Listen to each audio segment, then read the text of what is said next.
Hello everybody, this is Travis Sennell with the Department of Criminal Justice Training, here with Jared Northern to demonstrate the kneeling cuff. We have changed our handcuffing techniques, and if you haven't watched the standing cuff already, I would suggest that you stop and go back and watch that one. That one's going to have a little bit more detail just because I don't want to be redundant and point out every single detail in every video. It all starts from standing and then we just work from there.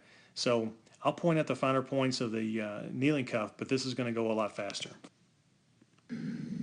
Sir, you're under arrest at this time. I want you to put your arms out to the side, parallel to the ground, palms facing me. Turn around until I tell you to stop. Stop. Go down on your left knee. Go down on your right knee. Cross your feet at your ankles.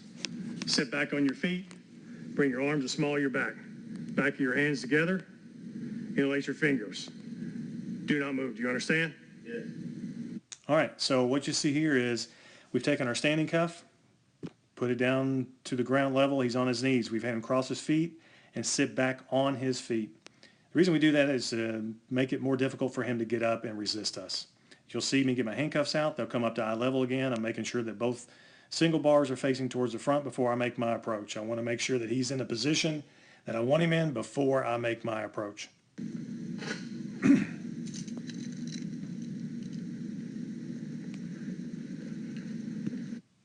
You'll see right here, I have stepped on his feet.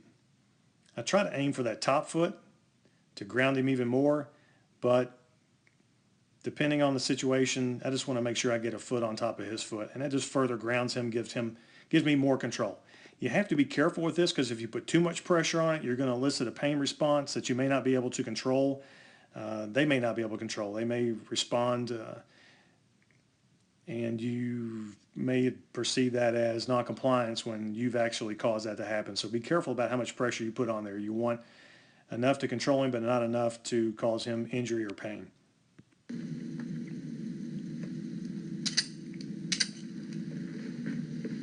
Sweet pancake area. Now I'm going to stand him up. Sir, go ahead and stand up. And I'm going to check tension and double lock from this position here. You can check tension and double lock from the kneeling position. I'm a tall guy, so I like to go ahead and get him up and do it from standing. Indexing it with my index finger, double locking it, making sure that I maintain this wrist lock at all times, and making sure that I only have something in my hands when I absolutely have to have it. I keep that key stored away in between the left and the right hand. Never know when he's going to resist and you need an empty hand. All right, and that concludes the kneeling cuff.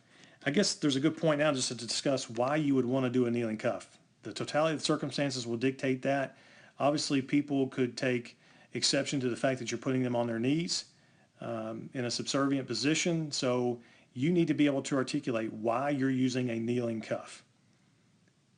It could be the size of the suspect, gender of the officer, skill set of the suspect, prior knowledge. There's a lot of different variables that come into play here. Maybe they're intoxicated, they can't stand up very well, who knows? But you're going to have to be able to articulate the use of this kneeling cuff.